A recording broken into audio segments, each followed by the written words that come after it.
Welcome to the Murphy, Sam, and Jodi After the Show podcast. And Jodi's about to do something I think is cool because I really love this about Jodi. And I'm not saying that just because we're married. There are events that if you're asked to host them, generally speaking, they have a fundraising aspect to them, a nonprofit aspect. Yes. There's some sort of a community benefit to what you're doing. Right. You've done it with vet schools. You've done it with shelters. You've done it and now you've got breast one that's cancer basically runs and races. Right, and this one is going to be one of the community type awards, recognitions for somebody who's done great things in the community that you've been asked to host. Well, I'm not been asked to host it, which is interesting. I'm sorry. That's right. You're the keynote speaker. You're not actually Whoa! Yeah, that's Keynote right. speaker. I know. she Okay. Oh, Lord. So understand something. I'm trying to say yes when I'm asked to speak at places more and more often because of what happened at the Gracies, where I did that speech where I got messed up and I got off track and I had to sort of improv in a most important night of my life, and I was upset with myself by the way it came out. Everybody was fine and it sounded fine, but it's not what I intended. I was upset with myself. So what do? You get back on the horse, whatever, you try again. I do get asked to host things and MC things a lot.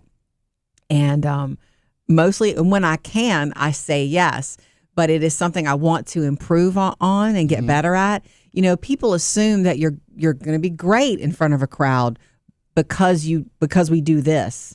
This show together, but it's not the same. No, it's not, because really all. this is in front of the three of us This is on most days. This is actually an intimate setting, and I did say this in front of a crowd recently. I'm more comfortable with you guys in here having these conversations and doing this show than I am in other places in my life. This is my comfort place. I'm very comfortable. I'm not necessarily in front of 500 people, and they're all staring at you. They're all staring at you.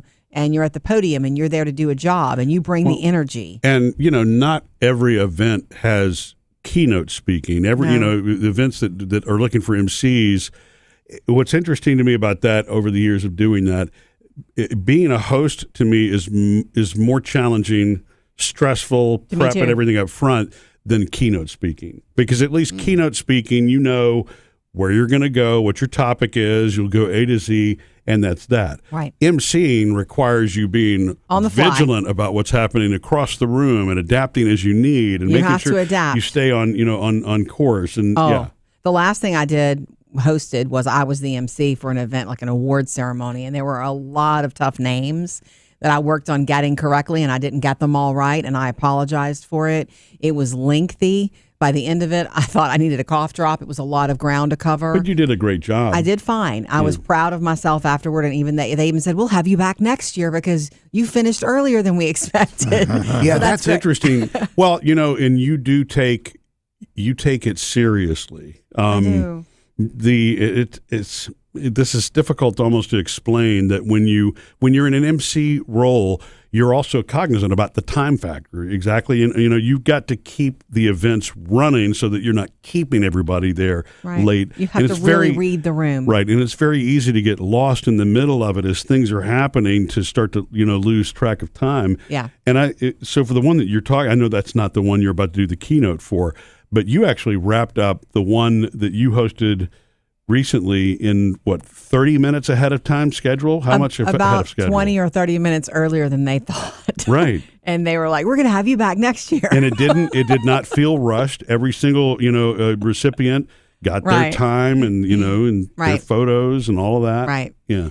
So I got a call, a lady, her name is Kathy. She reached out to me and said, "Hey, can we talk? I want to, I'm a part of this organization and I want to talk to you about an event that we have coming up." And I thought for sure, I said, "Yeah, I'll call you whenever." And we kept missing each other.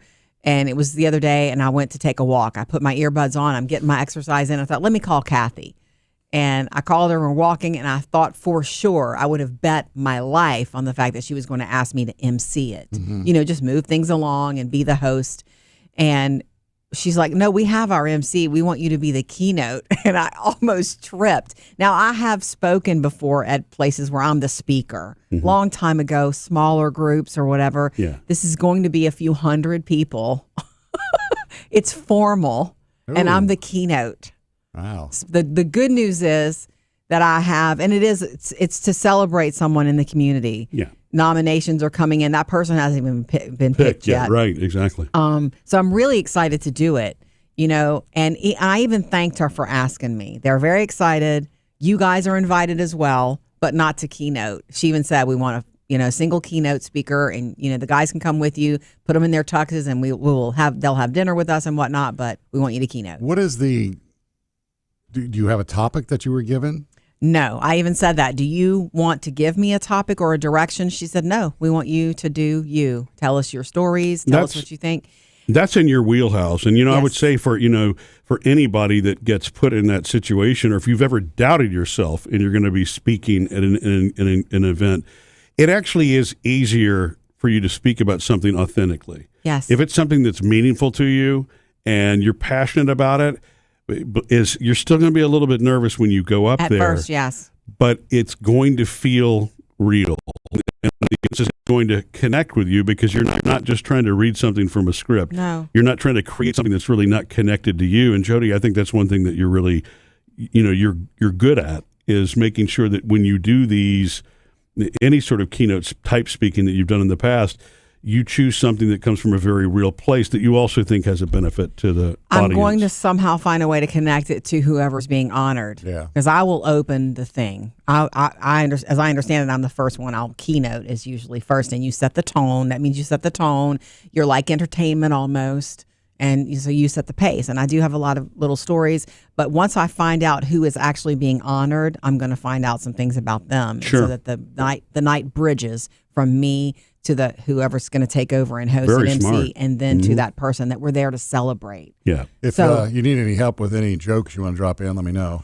I don't know. Once to find out who the person is and what you're kind of where you're going, maybe we can come up with one or two. You sure? Okay. I mean, You can always yell them from the crowd, Sam, if you I want. can't be you though. Yeah. I have to be me. So the jokes I usually make are very Jodi. Yeah. But I will say this.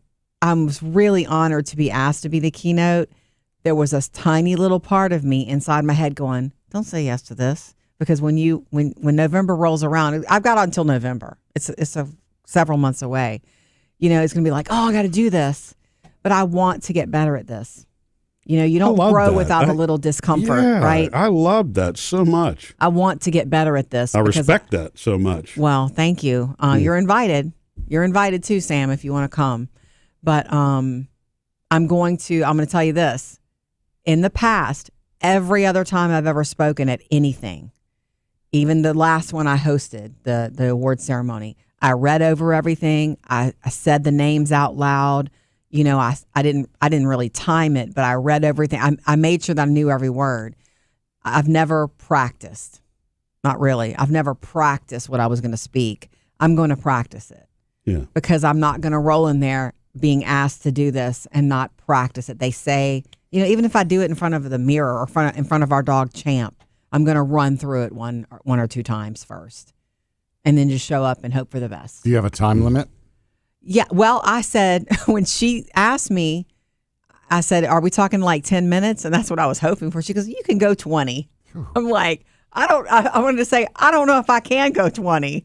So we'll see. It usually goes faster than you think. You're up there for 5 minutes and you think it's been one. Yeah. I know that's a fact. Yeah. From having spoken before, but it's something I want to get better at. It is people assume that it's easy if you make it look easy, but it's not. You have to be prepared for that. That's the case for anything. Yes. Anything that you see that's well done generally has been rehearsed on some level. Yeah. It's the same thing that we know about stand-up comics. They test their stuff out, and if it bombs in the clubs, they're not bringing it to the stage with them, Yeah. I mean, Nate Bargatze does the same thing, right? I mean, Every stand-up. Every stand-up comic, does that. Or, even, and they're certainly gifted speakers. I always admire somebody that can just stand up and extemporaneously get up on stage and blend right in, because it's a very real thing. And I do think that practice makes you better at that over time. And storytelling. There will be storytelling. I will probably open with a story, but I'm also going to try to do some of those things that that you're supposed to do. Tell them what you're going to tell them. Explain to them who you are right away, even if it's just with a story. Yeah. And a lot of them in the audience will already know of me. Right. You know how many times I've spoken at places and people came up to me afterward going, as soon as you started speaking, I knew who you are, Murphy, Sam, and Jodi. Where are the guys? I've heard that before. Yeah. You know. But it's smart, too, because there's always going to be, a group that doesn't know it's their first time. Sure. And you're making sure that you're welcoming to somebody who's not been there Got to before. kind of think about speaking to everyone. So I'm nervous. You will do fine. You will do great. Rehearsing really does help with the muscle memory because you begin to get comfortable with the flow. Yeah. And, it's been a minute since I hosted anything solo. I think it was like a Hall of Fame ceremony for the high school that I went to. Right. And you did great. Well, thank you. And we barely got you there because your car broke down, remember? Oh, wow. Yeah, you're right. That was crazy too because that was nerve-wracking. Yeah. But I had, just worked through it and got to make sure, especially when you're getting to know in that setting, there's some of these inductees that you don't know. And so you really have to do your homework to to care and make it come off right.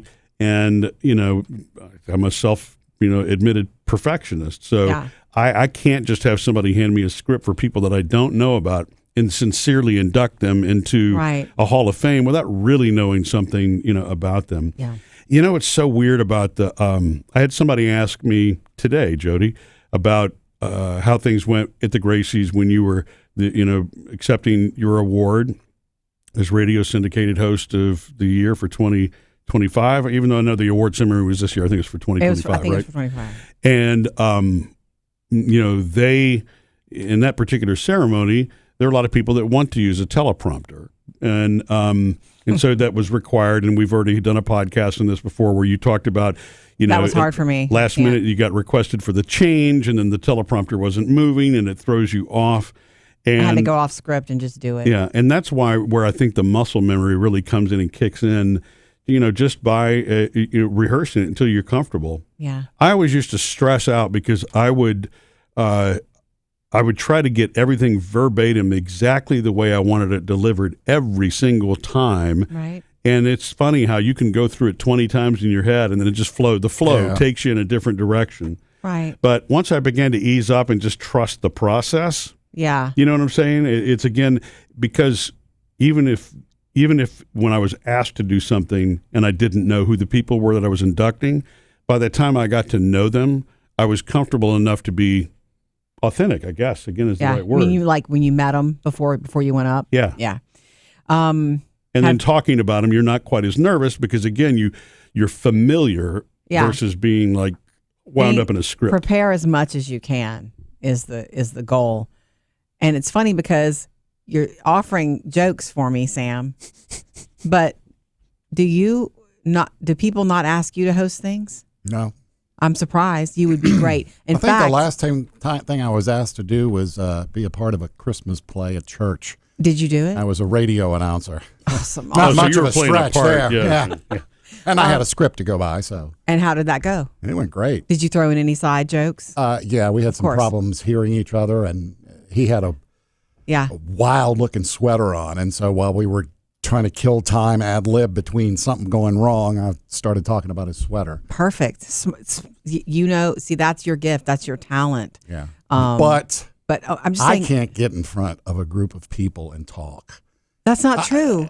You can. You're really good. If y'all are with me and it's the Murphy, Sam, and Jodi thing, I can do that. But I disagree. On stage, if I can't see the people out there, I can do it. But I can't. I don't think I can get up and give like a 20-minute speech just on whatever. Oh, I see what you mean. Well, over the years together, we've done things from hosting stages and stuff like that. And I've always thought that I thought that was your wheelhouse. Me too. Let's make sure we have Sam. And there have been podcasts, I think, where you've addressed this before, that like in front of the crowd situation, you're even more comfortable. And look, I think you've changed over the years. I think there was a time where you were much more comfortable in a crowd setting than just one-on-one. Yeah. I think your comfort level has improved in the one-on-one area over the years also. But I hear what you're saying, but you've always been, I think, in front of a group. You know how to get a group excited about what's going on. You know how to focus on them. And it's interesting. It doesn't require you to necessarily be vulnerable, I guess is the term. It's like if it's the group of us to do it, I've already got in my head that I'm here for comic relief. Yeah, and you perform if there's any cherry on top of it, I'll be able to contribute a few things that are important or takeaways. Yeah. Right. But I'm going in there I'm just waiting to throw in some punchlines or something. You're waiting for us to say something that triggers your ha-ha. Yeah. Now, we recently had a little video conference, a team call with somebody who interviewed us for an hour. Yeah. And I was nervous about that, believe it or not. Because Really? Yeah. Because it's like, what am I going to add to this? And then as we got into it, I got comfortable with the guy. Yeah. And so Right. I was able to include good stuff, not just, hey. You but include that's some really good stuff. Yeah, I think the comfort is everything. Once you kind of settle into the groove, and I think that's the case with anybody. And again, the reason I keep pointing this back out is because if you're listening to this podcast and you're faced with it, whether you're leading a meeting in front of 12 people at work, correct, or whether you're going to be doing something at a group party or whatever, it is possible to overcome. Like Jodi said, for one thing, you just do it. Yeah. But if you're prepped for it, and eventually you know the drill, you know the people, the comfort part will kind of inch its way in. It doesn't mean that you're not going to have the adrenaline rush the whole time, right? But you will begin to be able to roll with it. The vibe kind of takes it over for you. In my experience, be prepared for it, but don't be rigid about it. Yeah. Be prepared for it, but be ready to bend and shift. If somebody says something that takes you off course, so be it. Welcome it. Yeah. Does that make sense? You don't perform as well at anything if you're overthinking about it and you want it to be perfect. Yeah, you get in your own way. If I am too prepared, I'm useless. Right. What you just said, if somebody throws a question, I can handle that a lot better than I can. These are the 3 points we're going to make, and period. Stick to it. Right. Because it's like, I got to remember, what's number 3 again? What's number 3 again? Be prepared, but be flexible. Yeah. That's my plan. But the reason this is a big deal for me, even talking about it, I'm like, I need to start jotting out my notes and my stories. It's because this is self-work. Because it would have been easier for me to say, no, thank you, I'm busy that weekend. Yeah, or something like right, that. Yeah. But it's, I want to get better at this. And so it's a little scary jumping off into the big pool of Keynote where it always used to be just host or MC.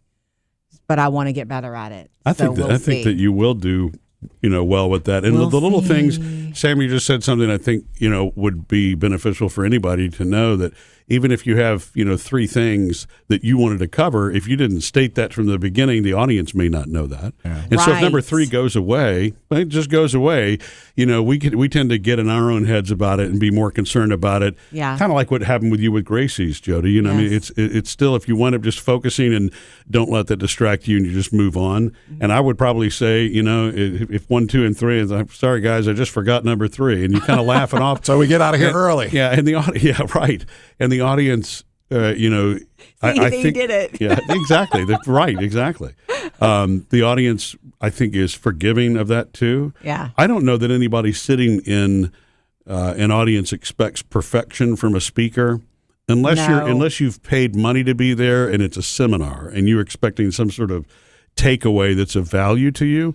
But if you're just attending an event that somebody is hosting, I think that as the person who's up on stage hosting, emceeing, or giving a keynote is far more hyper aware of what's going on and scrutinizing than any member of the audience. Of course. Yeah. And that's just something to kind of carry with you, to let give yourself a break. It doesn't have to be perfect. You're not going to be, it's everybody's not going to go, what is wrong with this guy? No, that never happens.